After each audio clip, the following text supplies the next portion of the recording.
Hello students, welcome to the class of English Literature. Let's start the very first chapter, Where the Mind is Without Fear. This is a poem written by Rabindranath Tagore. Rabindranath Tagore was a prominent Indian poet, writer, playwright, composer, philosopher and artist. He has written many stories, novels, poems and dramas. He is also well known for composing music. During the late 19th century and early 20th century, the Bengali culture was greatly influenced by his writings. In 1930, he won Nobel Prize for his literature Gitanjali. He was the first Asian to win this prize. Rabindranath Tagore एक बहुत famous बहुत प्रसिद्ध Indian कवि हैं, writer हैं, जो कि नाटक भी मतलब नाटककार हैं, नाटक भी लिखते हैं, कंपोजर भी हैं, फिलोसफर भी हैं और आर्टिस्ट भी हैं। उन्होंने बहुत सारी कहानियां, नॉवेल्स, कविताएं और ड्रामा लिखा है। उन्होंने म्यूजिक भी कंपोज किया है, म्यूजिक भी बनाया है। 19वीं सेंचुरी 19वीं सदी और 20वीं सदी के बीच में उनकी बंगाली कल्चर बहुत ज्यादा प्रभावित हुआ था उनके इन सब लेख से। 1913 में उनको नोबेल प्राइज मिला था गीतांजलि पुस्तक के लिए और वह पहले एशियन थे जिनको ये प्राइज मिला था। About the poem, in this poem, the poet pleads God to grant his country such freedom of thought and expression.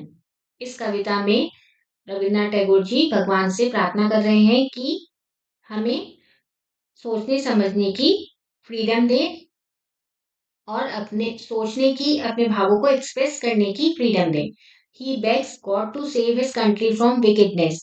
वो गॉड से प्रार्थना करते हैं कि हमारे देश को वो wickedness चालाकियों से बचाएं। Tagore wrote the poem while India was under the British rule and people were wholeheartedly anticipating their independence. ये पोएम तब लिखी गई थी जब इंडिया अंग्रेजों के शासन में थी और सभी लोग आजादी चाह रहे थे। It is a prayer to the Almighty for a free and progressive nation where people can think and behave rationally and without fear. ये भगवान से प्रार्थना है, प्रार्थना करने के लिए ये पोएम लिखी गई थी कि एक आजाद और प्रोग्रेस करने वाला देश मिल पाए जहां पर लोग बिना किसी डर के रह सके। Now let's start the poem. Where the mind is without fear and the head is held high. जहां पर हमारे दिमाग में, हमारे मन में कोई डर भी ना हो और हम स्वर ऊंचा कर कर जी सके, सर ऊंचा कर कर रह सके। Where knowledge is free, where the world has not been broken up into fragments. जहां पर ज्ञान मुफ्त में मिले, ज्ञान पाने के लिए कोई कीमत ना देनी पड़े और जहां पर दुनिया अलग अलग हिस्सों में ना बटी हुई हो। बाय नैरो डोमेस्टिक वॉल्स, और हिस्सों में कैसे ना बटी हुई हो, छोटी छोटी दीवारों से। Where words came out from the depth of truth, जहां पर जो भी बोले वो बिल्कुल सत्य की गहराई से बोले।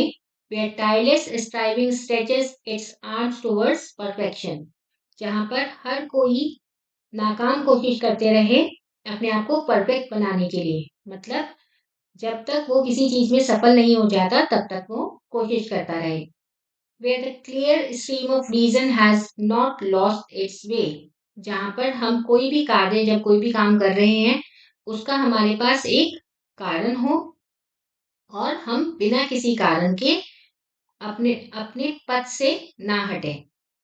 into the dreary desert sand of dead habit, इस लाइन को, इस पंक्ति को हम दोबारा फिर से पढ़ें। Where the clear stream of reason has not lost its way into the dreary desert sand of dead habit. इस पंक्ति का मतलब है जहां पर जब कोई किसी भी कार्य को कर रहा है तो वह अपने किसी कारण के लिए करे, उसको पता हो कि वह ये कार्य क्यों कर रहा है और ना कि जो हमारी पुरानी प्रैक्टिसेस चली जा रही हैं या पुरानी प्रैक्टिसेस या अंधविश्वास चला रहा है, उन सबको दबाव में आकर ना करे। Where the mind is led forward by thee, जहाँ पे हमारा जो दिमाग है, हमारा जो मन है, वो किसकी दिशा में चले, किसकी राह पर चले, भगवान की राह में। यहाँ पर थी का मतलब है भगवान, जो अल्टीमेट पावर है। into ever widening thought and action, into that heaven of freedom my father led my country away. जिससे कि हम उस राह में सोच सके, सही राह में सोच सके हैं और सही कार्य कर सके। उस आजादी में भगवान जो पोएट है वो भगवान से प्रार्थना कर रहे हैं कि वह ऐसी आजादी मेरे भगवान मुझे दो जिससे मेरी कंट्री मेरा देश जागरूक हो सके। Word meaning of the poem fragments. Fragments मतलब पीसेस, छोटे छोटे टुकड़े। टायर्डनेस हैविंग और शोइंग ग्रेट एफर्ट और एनर्जी मतलब नाकाम कोशिश। Domestic pertaining to family. Domestic मतलब घरेलू। डेड हैबिट मतलब ओल्ड कस्टम, पुराने रीति रिवाज। Head is held high, self respect मतलब हम अपने आत्म सम्मान से जी सके। ड्रेविंग मतलब बुझे हुए। Striving try hard motivated. Striving मतलब कोशिश करते रहना। Awake to get up from the sleep, नींद से जागना। Let's start the exercise. Tick the correct option. The poem where the mind is without fear is written by, ये poem किसने लिखी है? Rabindranath Tagore. The poem was written during independence, after independence, before independence. ये जो कविता है ये आजादी से पहले लिखी गई थी। The poem is written in the form of a prayer, ballad or none. ये पोयम एक प्रार्थना के रूप में लिखी गई है। What does the poet mean by knowledge free? Poet का इस पंक्ति से क्या मतलब है कि ज्ञान मुक्त है। नॉलेज इज फ्री मतलब knowledge is not imprison, knowledge is accessible to all, knowledge cannot be bought मतलब knowledge सब हर कोई ज्ञान प्राप्त कर सके।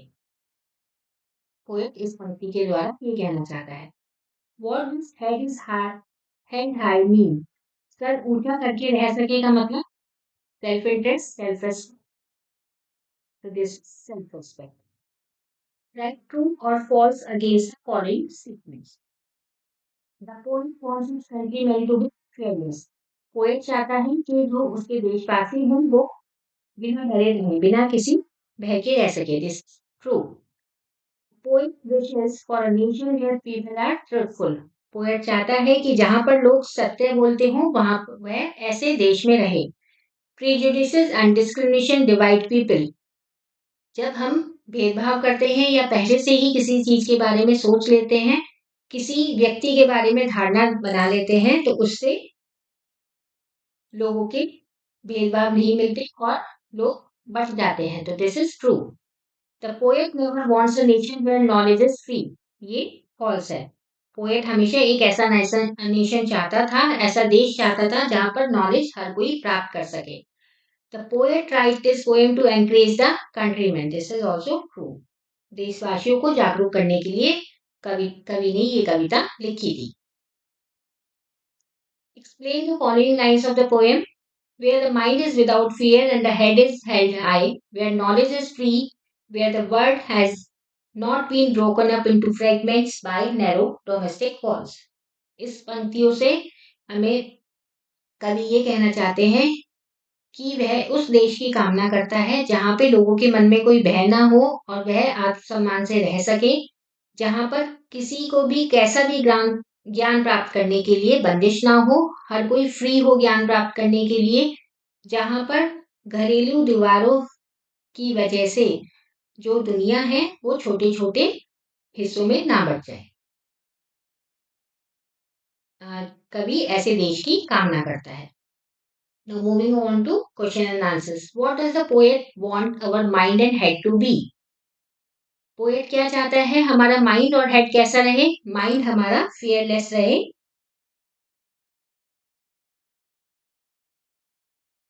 और हेड हमारा हेड हाई मतलब सर हमारा हमेशा ऊंचा रहे। What is meant by mind is without fear? Mind is without fear का मतलब है एक फियरलेस माइंड, एक fearless mind so that everyone could live self respect. लोग अपने आत्मसम्मान के साथ जी सकें। Explain head is head high. Head is head high का मतलब होता है, sorry, head is head high का मतलब होता है people can live with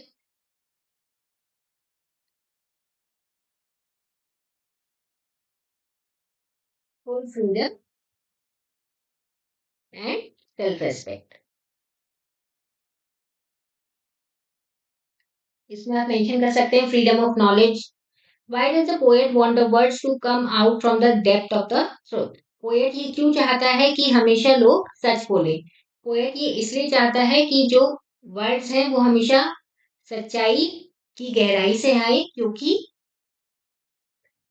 poet एक ऐसा देश चाहता है जहां पर लोग ऑनेस्टली कम्युनिकेट कर सकें। पीपल, यहाँ पर हम लिखेंगे because the poet wants the nation where people can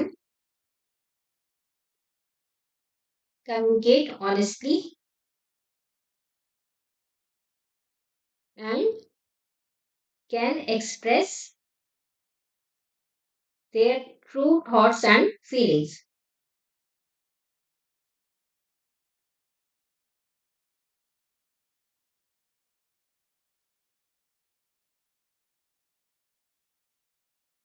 This is the answer to question number 4. Then what does poet mean by let my country awake? Poet इस लाइन से क्या कहना चाहता है? पोएट इस लाइन से बताना चाहता है, प्रेयर करना चाहता है, प्रार्थना करता है गॉड से कि my countrymen now should fight for their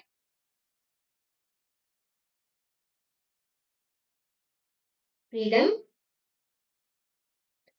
and respect and self respect भी लिख सकते हैं आप, कि अब वह अपने वह भगवान से प्रार्थना करता है कि अब देशवासियों को जागरूक बनाएं ताकि वो आजादी से और आत्मसम्मान के साथ रह सकें। Now this is the end of the chapter. Thank you for watching.